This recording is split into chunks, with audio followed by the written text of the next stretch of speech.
ये बिल्कुल गलत है। लड़की होना दुर्भाग्य नहीं, हमारा सौभाग्य है। ये हमारे लिए गर्व की बात है और हमारे पेरेंट्स के लिए गर्व की बात। तोड़ेंगे नहीं तब तक छोड़ेंगे नहीं। अच्छा।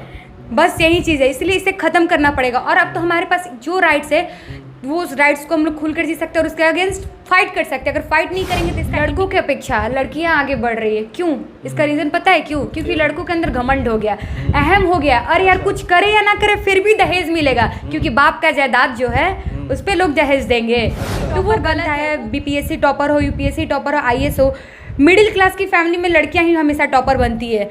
ये एक्यूरेट रेशियो है, आप कहीं से भी उठाकर देख लीजिए।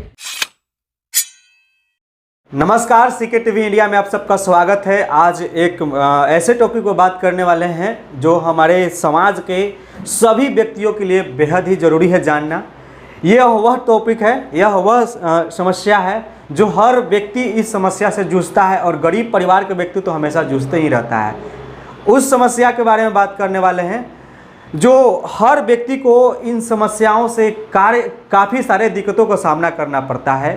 उस समस्या का नाम है दहेज। दहेज एक ऐसा समस्या है, दहेज जो आज लोग ऐसा घूस जैसा बन चुका है। दहेज शुरुआत हुआ था दान के रूप में। पहले के लोग अपने बेटी को दहेज दान देते थे और वो दान देते देते एक ऐसा समस्या बन चुका है अब कि कोई भी अपने बच्ची को शादी करता है तो दहेज नहीं देगा तो उसके बच्ची को शादी नहीं होगा, उसकी बहन को शादी नहीं होगा, उस लड़की को शादी नहीं होगा। अभी मेरे साथ मौजूद है शालिनी उपाध्याय और यह जो है सीबीएसई बोर्ड की एक स्टूडेंट है।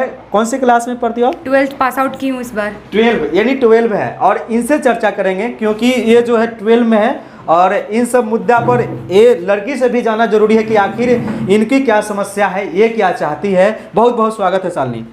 थैंक यू सर कि आपने मुझे मतलब समझा, इस अपॉर्चुनिटी दी कि मैं अपनी बातों को आप लोगों के सामने ओपिनियन को ओपन कर सकूं। आज हमारे देश के सामने विकट समस्या है। लड़कियों का अनुपात लड़कों की अपेक्षा कम होते जा रहा है। इसका रीज़न क्या है? कितने पेरेंट्स सेक्रीफाइस नहीं कर पाते हैं लड़कियों को बर्थ करने में, क्योंकि वो समझते हैं कि वो लड़कियां उनके लिए एक बर्डन है। उनके पास उतना सोर्स ऑफ इनकम नहीं है कि वो लड़की को पढ़ाएं, दहेज दें। जन्म से लेकर मरण तक का सारा समस्या उनके पेरेंट्स के ऊपर होता है, इसलिए वो लड़कियों को जन्म नहीं देना चाहते हैं। और लड़कियों का जन्म देना उनके लिए सौभाग्य की बात नहीं, दुर्भाग्य की बात होता है, जो कि हम जैसी लड़कियों को सच में बहुत बुरा लगता है। क्योंकि कभी कभी हम लोग सोचते हैं क्या लड़की होना इतना भी पाप है क्या? पर नहीं, आज की जनरेशन में ये बिल्कुल गलत है। लड़की होना दुर्भाग्य नहीं, हमारा सौभाग्य है। ये हमारे लिए गर्व की बात है और हमारे पेरेंट्स के लिए गर्व की बात है। और ये तब तक गर्व की बात रहेगी जब तक हम सफलता को चूम ना ले, उसकी सीढ़ी तक पहुंच ना ले। और मैं एज अ गर्ल इंस्पायर करती हूँ कि जिस घर में बेटी हो उस घर में धन की जरूरत नहीं है। आवाज कैप्चर कर लेगा, आप बोलते रहो। जिस घर में बेटी हो उस घर में धन की जरूरत नहीं है, उस घर में नॉलेज की जरूरत है, पेरेंट्स की सोच की जरूरत है। आज की जनरेशन में लोग क्या देखते हैं, यार लड़का पढ़ा हुआ आईएएस है, आईपीएस है, इंजीनियरिंग कर रहा है तो उसका डिमांड 14 लाख है। अरे जो लड़की पढ़ रही है आईएएस डॉक्टर और आईपीएस है तो उसका डिमांड तुम 15 लाख क्यों नहीं करते हो? क्यों? क्या हम लड़कियों का राइट्स नहीं है? तो हम लोग, हमारी सोसाइटी क्या थी, दहेज लेना पॉजिटिव सेंस समझती थी कि हाँ लड़कियां देंगी। बट नहीं, अब हमें ये सोचना होगा कि दहेज लेना निगेटिव सेंस है। क्योंकि आजकल जितना लड़के दौड़ रहे हैं, जितना लड़के जिस फील्ड में आगे जा रहे हैं उस फील्ड में लड़कियां भी जा रही है। तो हम लड़कियां किसी लड़के से कम नहीं है। इसीलिए हमें वो राइट्स है जो हम खुलकर जी सके, खुलकर बोल सके। और आज वो राइट्स हमारे पेरेंट्स ने दिए, हमारे टीचर्स ने दिए, हमें इंस्पायर्ड किया। आज मैं जो भी आप लोग के सामने व्यक्तित्व कर रही हूँ वो because of my parents, my teachers. जो मैं इतना बोल सकती हूँ, मैं खुद के लिए फाइट कर सकती हूँ, मैं खुद के लिए अगेंस्ट स्टैंड अप कर सकती हूँ। तो मैं अपनी जनरेशन की लड़कियों को हमेशा बोलूँगी कि आज की जनरेशन में हमारे पीएम से लेकर हर जगह लड़कियों को जितना छूट दिया जा रहा है, उसे फ्रीडम दिया जा रहा है, उसे राइट्स दिया जा रहा है, उसे सही यूज़ करे और लाइफ में आगे बढ़े और सक्सेस की पाथ को चूज करे, ताकि वो इंस्पायर्ड हो तो उनको देखकर 1000 महिलाएं इंस्पायर्ड हो, ना कि वो सुसाइड करे। Suicide is not solution of everything. Be ready, fight, be a proud, you are a girl, you are a women. Because जितना वुमेन सेक्रीफाइस कर सकते हैं लाइफ में उतना मेंस नहीं कर सकते हैं। ये रियलिटी है। Giving a birth it's not easy. We can take the example of Mary Kom. वो एक बॉक्सर थी, वो बर्थ देते हुए भी फाइट की थी। क्या वो अपने देश में अचीव नहीं की थी? अगर हम लोग को इंस्पायर्ड होना तो हम लोग इन तरह की महिलाओं को लेकर चले ना, हम बाकी को क्यों लेकर चलेंगे? यार उसके साथ ये हुआ, वो हम खुद को देखेंगे और जो इंस्पायर्ड है उनको लेकर चलेंगे, तभी अपने मंजिल को टच कर पाएंगे।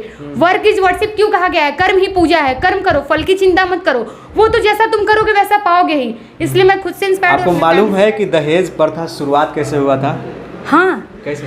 पहले दहेज लेना लोगों के लिए एक पुण्य के काम होता था। दहेज में वो ज़्यादातर पैसे नहीं लेते थे, कुछ सामान थे, लोग देते थे, उनका एक नाम दे दिया गया था कि हाँ ये दहेज प्रथा है। फिर धीरे धीरे दहेज प्रथा को हमारे माननीय मुख्यमंत्री नीतीश कुमार ने इसे बंद कराया, बाल विवाह बंद कराया। पर आज भी कहीं गाँव में ये देखने को मिलता है कि दहेज प्रथा आज भी गांव में क्या पढ़े लिखे लोग भी इसको लेते हैं। तो इससे रोकने के लिए हम लोग को आवाज़ उठाना पड़ेगा, क्योंकि जब तक तोड़ेंगे नहीं तब तक छोड़ेंगे नहीं। अच्छा। बस यही चीज़ है, इसलिए इसे ख़त्म करना पड़ेगा। और अब तो हमारे पास जो राइट्स है वो उस राइट्स को हम लोग खुलकर जी सकते हैं और उसके अगेंस्ट फाइट कर सकते हैं। अगर फाइट नहीं करेंगे तो इसका एंडिंग नहीं होगा, और इसका एंडिंग हम लोग को खुद से करना पड़ेगा। बिल्कुल सही बात बोल रही है। अगर समाज में कुछ परिवर्तन लाना है तो दहेज जो है एक बहुत विकट समस्या है, और दहेज जो है, दहेज के कारण बहुत सारे ऐसे घर हैं जो घर बर्बाद हो चुके हैं। दहेज के कारण जो ऐसे जो सामान्य वर्ग के लोग होते हैं या जो गरीब परिवार के जो लड़कियां होती हैं उसको प्रताड़ित भी किया जाता है। और ऐसा होता भी है जो दहेज के कारण जो लड़के वाले अगर शक्तिशाली होते हैं, मजबूत होते हैं, सारे जो उनके समस्याएं होते हैं, सारे चीज़ों से भरपूर होते हैं, पैसे से मजबूत होते हैं, पैरवी से भी मजबूत होते हैं, तो क्या होता है कि लड़की वाले जो होते हैं दब जाते हैं। वो समस्या लेकर अगर कहीं नज़दीकी थाने में जाते हैं या नज़दीकी कोर्ट में भी जाते हैं तो उन लोग को हार मानना पड़ता है, क्योंकि दहेज के कारण उनको ये सब सताया जाता है कि नहीं? हाँ, सताया जाता है। और हम ये भी देख रहे हैं कि आज की जनरेशन में लड़कों की अपेक्षा लड़कियां आगे बढ़ रही है। क्यों? इसका रीज़न पता है क्यों? क्योंकि लड़कों के अंदर घमंड हो गया, अहम हो गया। अरे यार कुछ करे या ना करे फिर भी दहेज मिलेगा, क्योंकि बाप का जायदाद जो है उस पर लोग दहेज देंगे। अच्छा। तो वो गलत है, वो अब बिल्कुल मत सोचो, क्योंकि आज की जनरेशन में लड़कियां खुद को इतना बोल्डअप कर रही है ना, खुद को इतना इंस्पायर्ड कर रही है और करेज कर रही है ना कि लड़के उनके पीछे भागेंगे, लड़कियां नहीं।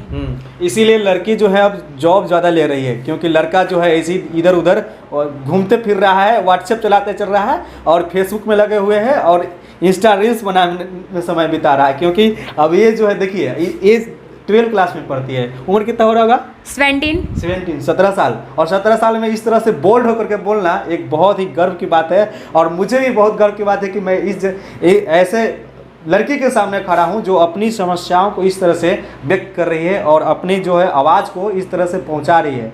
क्योंकि ये जो है सब लोग को जानना ज़रूरी है, हर लड़का लड़की को जानना ज़रूरी है और हर लोगों के जानना ज़रूरी है। और जो गरीब परिवार हैं उन लोग को क्या समस्या झेलना पड़ता है वो तो वही जानते हैं, है ना?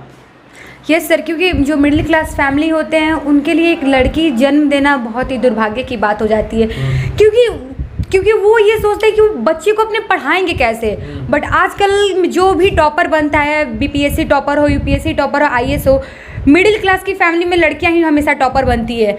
ये एक्यूरेट रेशियो है, आप कहीं से भी उठाकर देख लीजिए, वहीं लड़कियां आगे बढ़ती हैं। इसलिए पेरेंट्स आजकल घर भी बेचना पड़े, खेती भी करना पड़े, दिन रात मेहनत करनी पड़े, वो अपने बच्चियों को पढ़ा रहे। क्यों पढ़ा रहे? क्योंकि उनको पता है एक दिन न एक दिन वो भी आकाश की ओर बढ़ेगी।